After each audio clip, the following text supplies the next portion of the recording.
حضرات، اب میں آخر میں صدر محترم ابی العلام سرکار شین ملت سے گزارش کر رہا ہوں کہ وہ تشریف لائیں اور دعائیہ کلمات سے اس محفل کے التوا کا اعلان کریں۔ اعوذ باللہ من الشیطان اللعین الرجیم، بسم اللہ الرحمن الرحیم۔ الحمد والصلاة والسلام واللعن للأہل ولکل اہل۔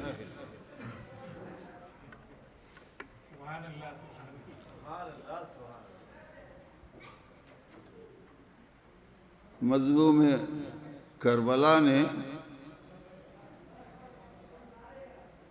اصحاب کی وفاداری کا نوحہ پڑھا ہے۔ غزم کے اعتبار سے یہ کہا جا سکتا ہے کہ قصیدہ پڑھا ہے۔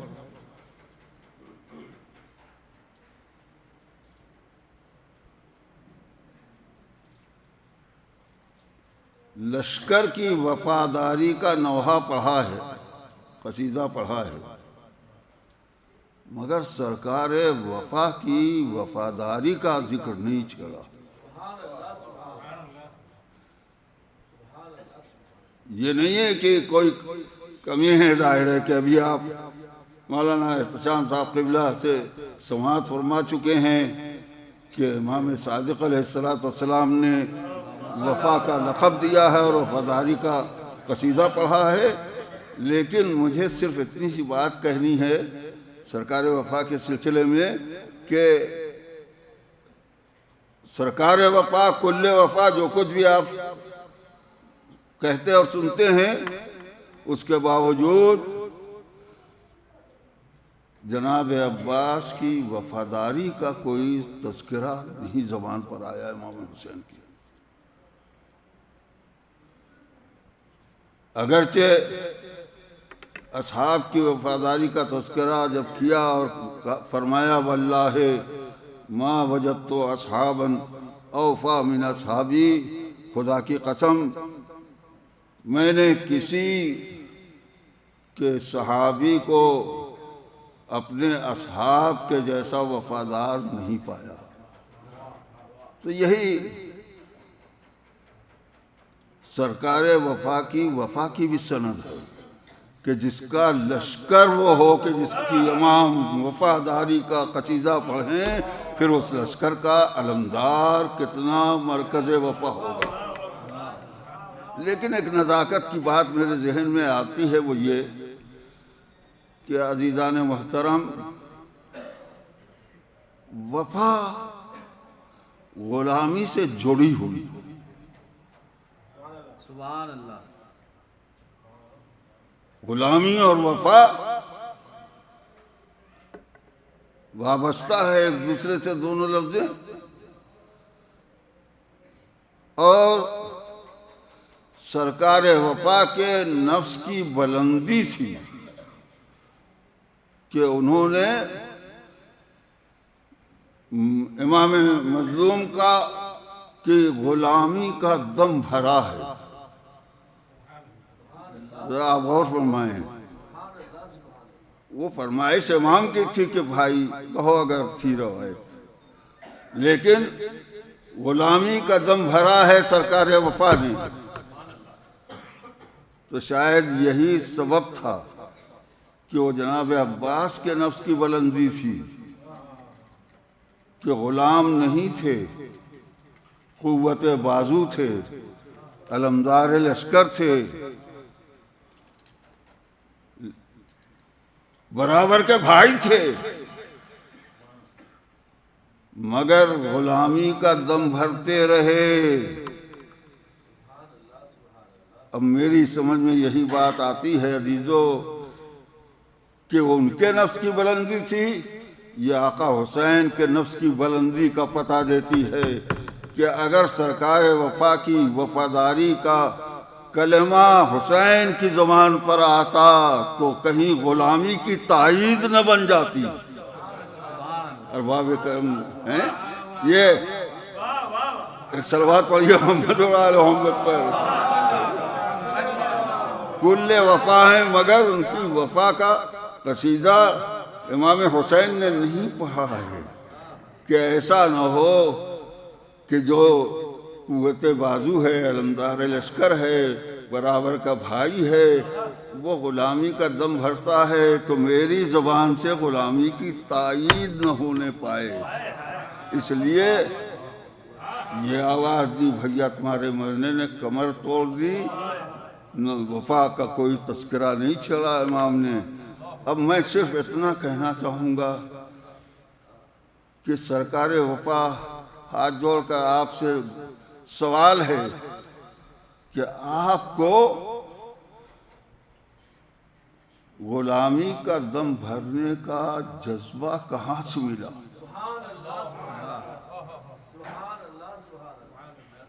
آپ نے زندگی بھر کیوں غلامی کا دم بھرا ہے؟ کہاں سے یہ جذبہ آپ کو ملا؟ تو شاید کیا یقیناً سوال کا جواب یہی دیں گے سرکار وفا کہ جس آغوش میں پلا ہوں بڑھا ہوں ان گودیوں نے مجھ کو یہ جذبہ بخشا۔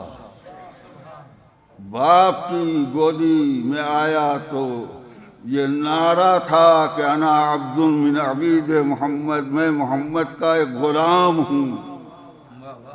مولا کائنات بھائی تھے، علمدار تھے، لیکن وہ جب یہ نعرہ بلند کر رہے تھے کہ میں محمد کا ایک غلاموں میں سے ایک غلام ہوں، یہ غلامی کا دم جب مولا کائنات نے بھرا تو اس آغوش کے پروردہ کو کیسے نہ یہ جذبہ ملتا؟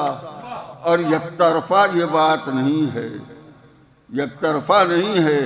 باپ کی گود بھی وہ ملی کہ جس نے پیغمبر کی غلامی کا دم بھرا، اور ماں کی بھی وہ آغوش ملی کہ جس نے گھر میں قدم رکھتے ہوئے نعرہ بلند کیا، بچوں میں ماں بن کے نہیں آئی ہوں، میں کنیز بن کے آئی ہوں۔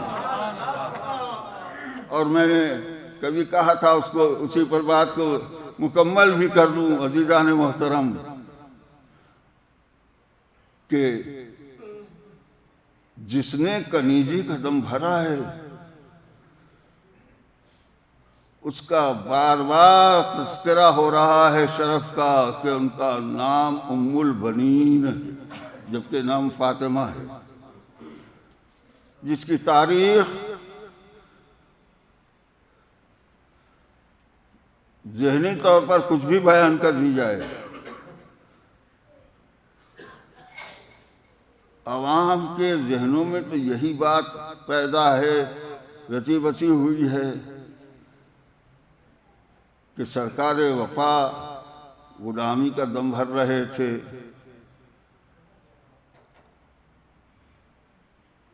ام البنین کے 4 بیٹے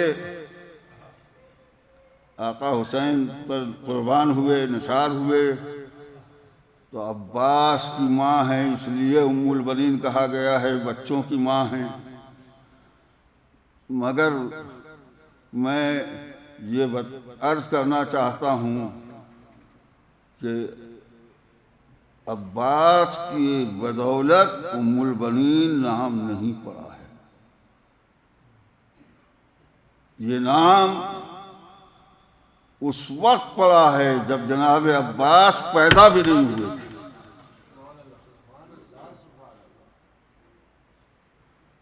کب یہ نام پڑا اور کس نے یہ نام رکھا، یہ دونوں باتیں سوچنے اور سمجھنے کی ہیں۔ جب مولا کائنات کے گھر میں قدم رکھا ہے زوجہ کی حیثیت سے، اور میرے مولا نے نام لے کر خطاب کیا ہے فاطمہ کہہ کر،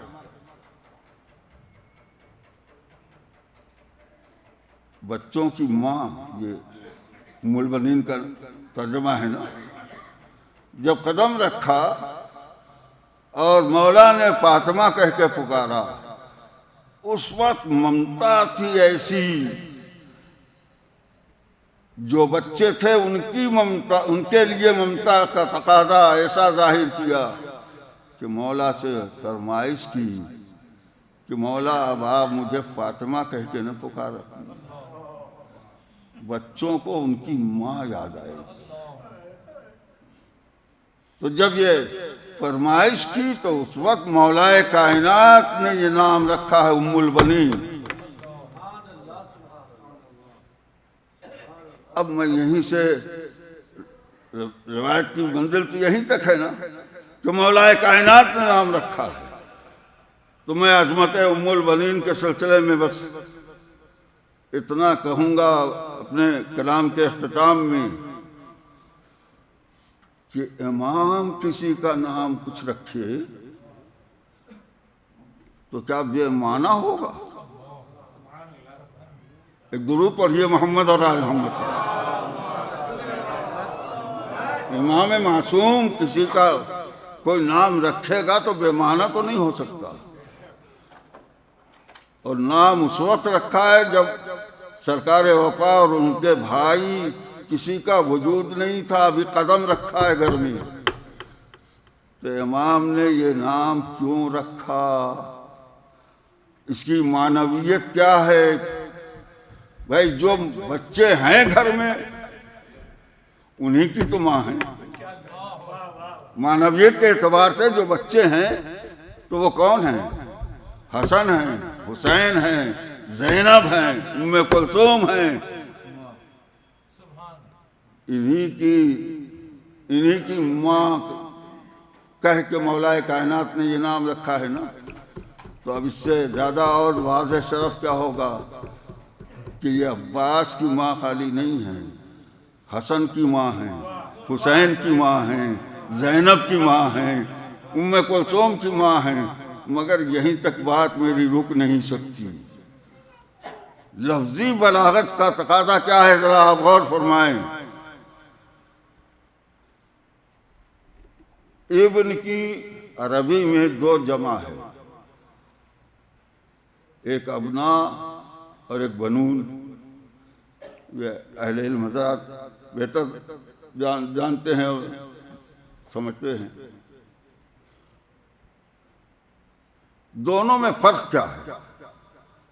عربی میں دونوں جمع ہیں تو جمع کی دو قسمیں بتائی گئی ہیں. ایک ہے جمع قلت اور ایک ہے جمع کثرت. ارباب فکر صاحبان نظر، جمع قلت کس کو کہتے ہیں؟ عربی میں جمع دو سے زیادہ کے لیے بولی جاتی ہے، لیکن جمع قلت کے لیے تعریف یہ بتائی گئی ہے کہ دو سے زیادہ مگر 10 سے کم. دو سے زیادہ 10 سے کم. اور جمع کثرت 10 سے زیادہ یعنی کم سے کم 11. عزیزان محترم درود پڑھیے محمد اور آل محمد پر. ہے نا جب قانون ہے اور واضح ہو جائے. دونوں لفظ قدرت کی زبان پر آئی ہیں. قدرت نے دونوں جمع استعمال کی ہیں. مباہلے میں ابنا کی لفظ آئی ہے اور کسا میں بنوہا.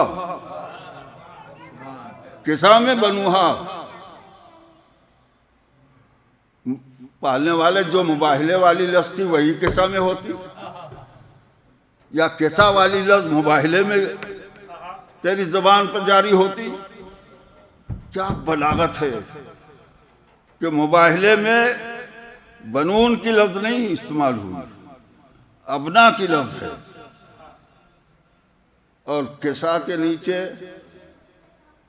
بنوہا بنون کی لفظ ہے.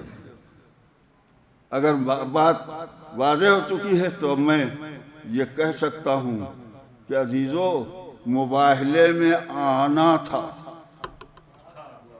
تو آئیں گے وہی جو ہیں. اب یہ اور بات ہے کہ 2 سے زیادہ نہ ملے تو یہ لفظ کی مجبوری ہے، لیکن گنجائش قدرت نے رکھی تھی تاکہ دنیا پہچانے کہ اگر اور کوئی مصداق ہوتا تو وہ بھی آتا. لیکن بلاغت کا تقاضا یہ ہے کہ 2 سے زیادہ کے لیے جمع ہوتی ہے لیکن جمع قلت 2 سے زیادہ 10 سے کم، جب 10 بھی مباہلے کے لائق نہ بن سکے تو جمع کثرت کے استعمال کے کیا معنی؟ لیکن قصہ میں جمع کثرت کو استعمال کر کے نام رکھ کے ام البنین امیر المومنین نے یہ بتا دیا کہ صرف حسن حسین کی ماں نہیں ہے، بنون 10 سے زیادہ کے لیے بولی جاتی ہے۔ تو قصہ میں باپ کا ذکر موجود ہے، ابیہا بال یعنی شوہر، خود فاطمہ تو وہ ابوہا وہ بالوہا، یہاں تک ہو گئی نا بات۔ تو اب باپ بھی آ گیا، شوہر بھی آ گیا، خود بھی آ گئی۔ اب اس کے بعد بنون کی لفظ آئی ہے، تو جو 10 سے زیادہ کے لیے بولی جاتی ہے، تو اب مجھے کہنے میں کوئی تحمل نہیں ہے کہ مولا کائنات نے مستقبل پہ نگاہ کر کے بتایا ام البنین صرف حسن حسین کی ماں نہیں ہے، بلکہ 11 امام جو نسلوں میں ہیں ان کی بھی ماں ہے، لہذا حضرت حجت تک کی ماں ہے ام البنین، اس ماں کا بیٹا ہے عباس۔ ان اللہ و ملائکتہ یصلون علی النبی یا ایھا الذین آمنوا صلوا علیہ وسلموا تسلیما۔ آپ سب کو سرکار وفا کی ولادت کی تہنیت عرض کرتا ہوں، اور اللہ سب کو شاد و آباد رکھے۔